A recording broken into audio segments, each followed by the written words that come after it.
반갑습니다. 모든 낙찰자들이 행복한 1% 기부에 동참하기를 희망하는 경매 채널 김도현입니다.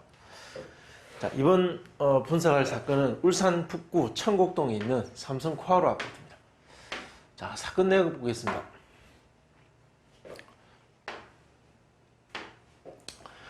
울산지방법원 본원 사건입니다. 북구 청곡동에 있는 삼성 코아로 아파트 2층입니다. 물건 종류는 아파트, 전용 면적 18.1평, 대지권 13.3평, 토지와 건물은 일괄매각. 사건 접수는 2019년 5월 7일, 작년 5월 7일에 접수가 됐습니다. 그러면 지금까지 소요된 시간이 약 14개월 정도. 14개월 정도면 아파트의 어떤 그 경매 진행 절차 시간치고는 조금 길게 걸린 편입니다.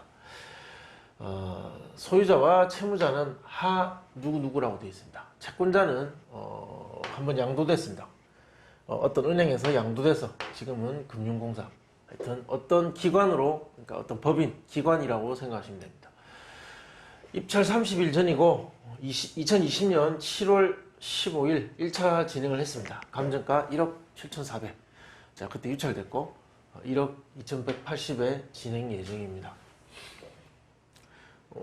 관심 있으신 분들은 지도라든지 물건의 어떤 상태에 대한 사진, 현황 조사 시 찍었던 사진, 뭐 이런 것들, 감정평가서에 있는 내용, 이런 것들을 좀 살펴보시겠지만, 단지가 그래도 제법 큰 아파트고 인근에 아파트가 많은 어떤 공동주택이 많은 그런 지역에 있는 아파트입니다.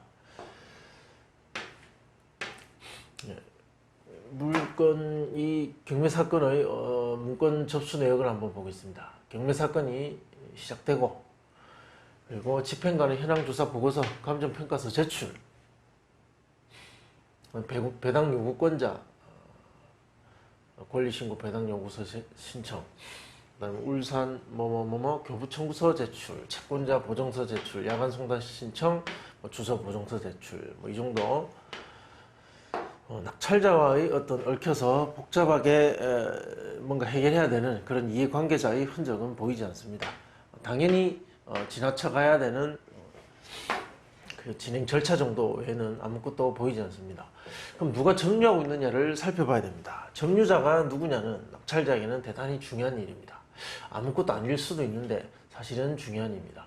점유권과 관련된 권리 분석, 그리고 이해관계자를 찾아서 나중에 해결하기 위한 어떤 비용, 시간, 어떤 나의 노력, 이런 것들을 사전에 계산해서 물건 분석을 하고 예상 낙찰가를 계산하고 입찰에 참여하게 됩니다. 그래서 이 모든 어떤 점유권과 관련된 전후의 권리 분석과 입찰, 그리고 낙찰받은 이후의 명도까지 이 모든 것이 다 연결되어 있습니다. 그래서 이 부분은 잘 살펴봐야 됩니다.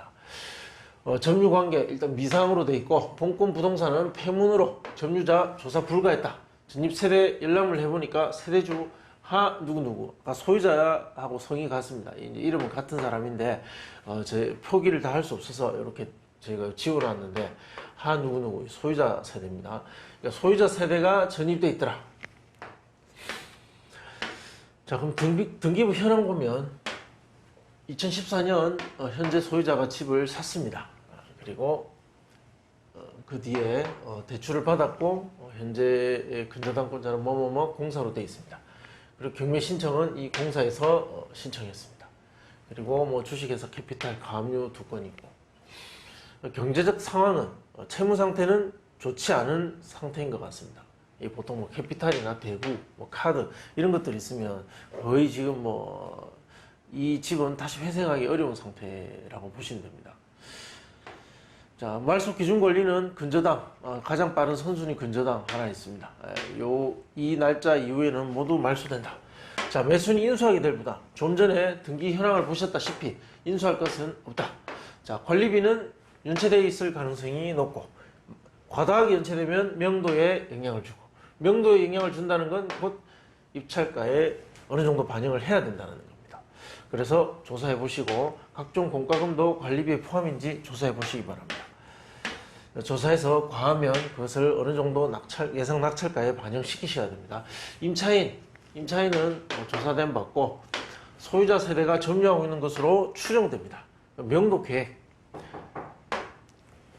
자, 그럼 명도 대상. 자, 명도 대상자는 소유자 세대. 당연히 소유자 세대를 상대로 명도 진행해야 됩니다. 권리 관계는 당연히 소유권자. 자, 예상 기간은 잔금을 납부하고 한 1에서 3개월 정도 예상이 됩니다. 강제 집행을 한다면 인도명령 신청해서 강제 집행까지 간다면 한 200에서 300 정도 비용은 좋게 들어갑니다. 더 들어갈 수도 있겠죠. 평수에 따라서 한 300만 원까지는 안 가지 싶은데 그래도 300 정도는 들어간다고 보셔야 됩니다. 그러나 이제 제가 봤을 때는 명도비를 주고 이 돈을 차라리 강제 집행할 바에는 안에 살고 있는 소유자, 소유자의 가족이든 누구든 대항력은 없기 때문에 자, 그 사람을 명도비를 주고 협의를 통해서 협의해서 인도받기를 저는 권장합니다. 명도 소송 가능성은 희박하다. 시장 매물 보겠습니다. 호가 보면 2억 5천, 2억 1,500, 2억 3,500, 2억 초반에서 한 중반 정도까지 호가가 형성되어 있습니다. 우리는 2층이죠. 여기 보면 로얄층들은 2억 5천, 4천, 이렇게 3천, 2층인데 3천 있습니다. 자, 이 호가는 상당히 높은 것 같더라고요. 그런데 실제 거래 사례를 보면 2억대의 금액이 기록된 것이 2월달에 있긴 있었습니다. 그러나 보면 대부분이 1억대의 후반 정도에 형성돼 있었다. 작년 거래 내역입니다. 2019년 보면 거의 중반과 후반, 거의 중반에 가까운 금액이 더 많았다. 약간의 상승은 있은 듯하나 그렇지만 전체적인 어떤 모든 거래의 상승을 상승한 것은 아니다. 일부 인테리어가 잘 돼 있거나 또는 층수가 좋거나 조망권이 잘 확보된 집들에 한해서 2억이 가능했지만 전체적인 어떤 이 단지 전체의 집값이 다 오른 것은 아닌 듯한 어떤 그런 기록들입니다. 만약에 이 전체가 다 가격이 올랐다면 거래량도 많아야 되겠지만 전체적인 가격이 다 올라가 있어야 됩니다. 그러나 그렇게 보면 아직까지 1억 7천까지도 있고 그러니까 완전히 많이 올랐다고 보기는 어렵다. 자, 감정평가 1억 7,400 작년 5월달 그 시세겠죠. 이 감정은 1억 7,400 그러나 지금 현재 거래를 한다면 호가는 2억씩 1억 9천씩 하고 있지만 실제 거래가 가능한 금액은 이 범위가 아닐까. 1억 7천에서 8천. 이것은 저의 예상입니다. 그 예상이 맞다 가정하고 이렇게 계산하는 겁니다. 거래 가능한 금액이 더 높다고 생각하시는 분들은 그 높은 금액을 여기 적용하면 됩니다. 그러면 낙찰가도 높아지겠죠. 2월 12일 날 쌍용 아진 4차가 있었고 1월 15일 날 삼성 코아로가 있었습니다. 98년도와 05년도 건축. 자, 25.7평과 전용 면적 23평. 자, 남양이었고 하나는 1차에 낙찰되고 2차에 낙찰되었다. 1차에 낙찰된 것은 약간의 오름세가 반영된 것. 이 입찰 어떤 그 경쟁 구조 안에 약간 그 상승한 부분이 반영됐기 때문에 1차에 입찰을 한 것 같고 당시 경쟁률은 2대1이었습니다. 그러니까 꼭 필요한, 꼭 사야만 되는 실사용자 매매할 바에는 그냥 이렇게 비싸게라도 낙찰받자. 비싸게 낙찰받다기보다는 조금 높은 듯한 낙찰가로 들어가자 라고 판단한 두 사람이 있었다는 거죠. 감정가가 1억 5,200일 때 거래 가능 금액은 1억 7천 정도. 약간 올랐지만 그 오름이 감정가를 월등히 넘어가는 그런 금액은 아니었다. 그렇지만 유찰시켜서 경쟁하는 것보다는 1차에 들어가는 게 나은 그 정도의 어떤 상승. 자, 그래서 낙찰가는 1억 5,865만 원에 기록되었습니다. 삼성 코아로 1월 달에는 감정가는 2억 300인데 거래 가능 금액은 2억 2천. 약간 오른 듯한 그런 금액입니다. 자, 이때 낙찰가는 2억 1,045만 원. 낙찰가율 자체는 절대로 결코 낮지 않습니다. 93, 95. 북구 청곡동 쪽이 사람은 밀집해서 아파트가 많이 사는, 그래서 아파트 가격이 급등하기는 어려운 어떤 공급량이 있는 지역입니다. 자, 그런데 그 인근은 뭐 경주 외동이나 또 울산 북구 쪽에 어떤 산업시설들, 공단이 많이 있기 때문에 그 관련된 공단과 관련된 근로자, 관련자들이 거주할 가능성이 높은 지역입니다. 그러니까 수요도 어느 정도 받쳐주고 있다는 것이죠. 그러나 공급도 많기 때문에 굉장히 가격이 많이 오르긴 어려운 지역이라고 봅니다. 과거에 흘러온 걸 보면 그렇게 말할 수 있습니다.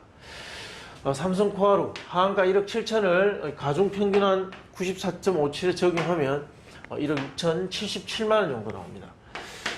그리고 상한가 1억 8천을 적용해보면 1억 7천 22만 원. 자, 그래서 예상되는 낙찰가는 이 물건의 거래 가능 금액을 1억 7천으로 본다면 한 1억 6천 정도의 낙찰이 될 것이고 1억 8천 정도에 본다면 1억 7천 정도의 낙찰이 될 겁니다. 결국 이 사이에 낙찰가가 기록될 가능성이 높다. 이렇게 정리할 수 있겠습니다. 궁금하신 점은 댓글로 남겨주시면 답변해 드리겠습니다. 시청해 주셔서 감사합니다.